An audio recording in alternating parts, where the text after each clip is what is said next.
Today, Governor Newsom will be on the campaign trail trying to shore up support for President Biden after his shaky debate performance last week. Eyewitness News reporter Tony Cabrera here in studio with the latest on this. Tony. Rachel, John, Governor Newsom was one of more than 20 Democratic governors who met with President Biden at the White House last night.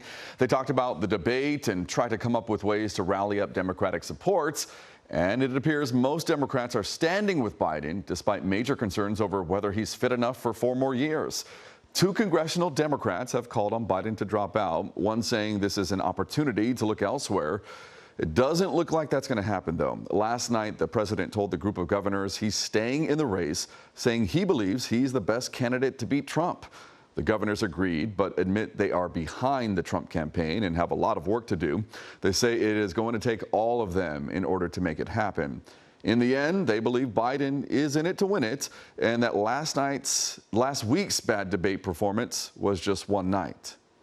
Do you think he's fit for office? Yes, fit for office. President has three and a half years of delivering for us, going through what we've all been through. None of us are denying. Thursday night was a bad performance. It was a bad hit, if you will, on that. But it doesn't impact what I believe he's delivering. I think we came in and we were honest about the feedback that we were getting. We were honest about the concerns that we were hearing from people. And we were also honest about the fact that as the president continued to tell us and show us that he was all in, that we said that we would stand with him. Because as Governor Walz said, the president has always had our backs. We're going to have his back as well. Governor Newsom agrees, saying he's all in for Biden, knowing Biden's all in. And he is not wasting any time. Today, Newsom is stopping in Michigan for several Biden campaign events. He'll then make stops in Pennsylvania and New Hampshire throughout the weekend. We're told he'll try to energize voters and remind them of what Democrats think is at stake this November if former President Trump wins the election.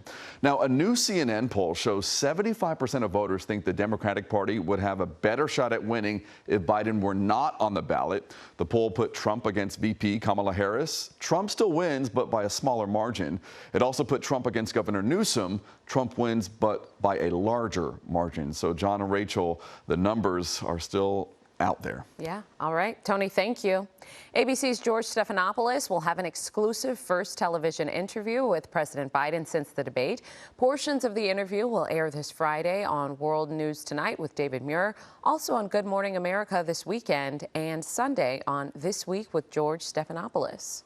Hello, I'm Mark Brown. Get more great ABC7 content by clicking the subscribe button for our YouTube channel and download the ABC7 Los Angeles streaming app on Fire TV, Android TV, Apple TV, and Roku to watch on your TV.